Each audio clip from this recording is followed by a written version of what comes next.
Tasawuf tanpa fikih hanyalah ritual khurafat oleh Husni Mubarak Al-Qudusi, DPP PWI Laskar Sabilillah. Menurut Imam Syafi'i, orang yang bertasawuf namun tidak memahami ilmu fikih begitu berbahaya dalam beragama. Orang yang hanya bertasawuf yang tidak mengerti fikih maka akan menjadi kafir zindik. Sedangkan orang yang fikih tapi tidak tasawuf maka akan menjadi fasik. Fasik masih mending. Lah kalau jadi kafir? Karena kalau hanya bertasawuf tidak berfikih, semua aturan agama itu diruntuhkan oleh keinginan dia menjadi waliullah. Membahas makan malu, membahas dunia malu, padahal Allah biasa menyifati zatnya sebagai zat yang memberi makan. Allah itu siapa? Allah menyifati dirinya alladzina at'amahum min ju', yang memberi makan. Bagaimanapun Allah sudah berfirman, wajahidu bi amwalikum, berjuanglah kalian dengan hartamu, berjuang dengan melibatkan punya uang. Orang tasawuf anti membahas hal itu.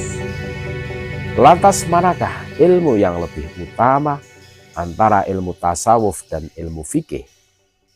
Kiai Haji Ahmad Bahauddin Nur Salim Al-Qudusi yang akrab dipanggil Gus Baha merupakan sosok ulama yang dikenal sebagai ahli tafsir dan pakar Al-Quran.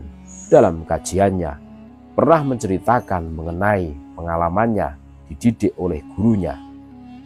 Saya bisa begini ya karena dididik Bapak, dididik Mbah Mun, dididik guru-guru saya.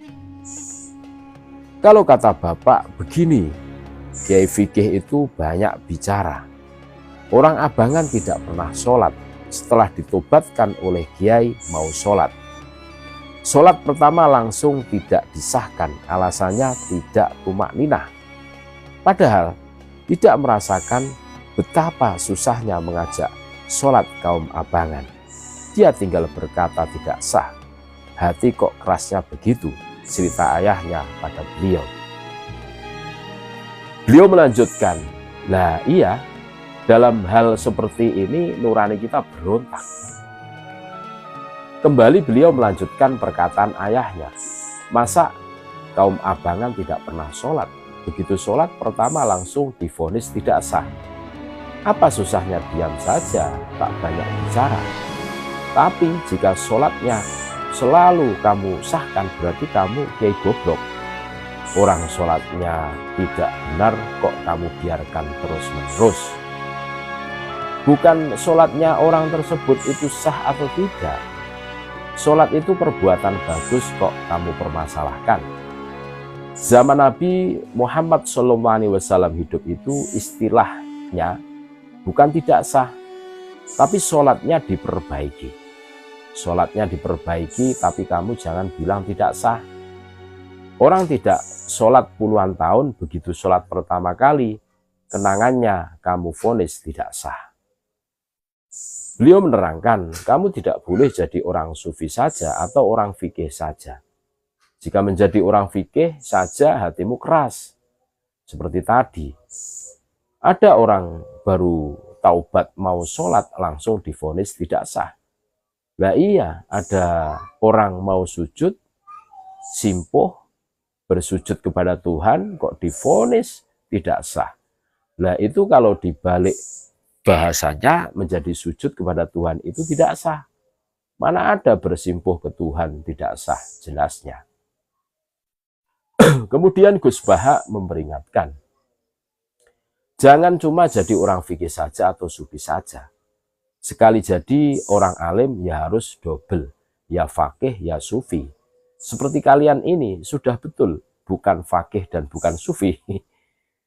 Jangan jadi salah satunya, pilihannya jadi keduanya atau tidak keduanya. Terangnya disertai gurauan. Dari penjelasan Gus Bahak dapat disimpulkan bahwa kedudukan antara ilmu fikih dan ilmu tasawuf sangatlah penting, di mana kedudukan keduanya berstatus saling melengkapi di antara yang lainnya. Fikih tanpa tasawuf akan menjadi kering dan formalistik. Fikih hanya akan menjadi kumpulan aturan-aturan yang harus ditaati tanpa ada makna dan nilai spiritual yang mendalam. Sebaliknya, tasawuf tanpa fikih akan menjadi mengawang-awang dan tidak membumi. Tasawuf hanya akan menjadi sekumpulan ajaran-ajaran spiritual yang indah, namun tidak memiliki praksis nyata dalam kehidupan sehari-hari. Seperti halnya konser musik berbalut sholawatan, menjadi kering jika tidak disuguhkan ceramah agama oleh ulama yang terpercaya.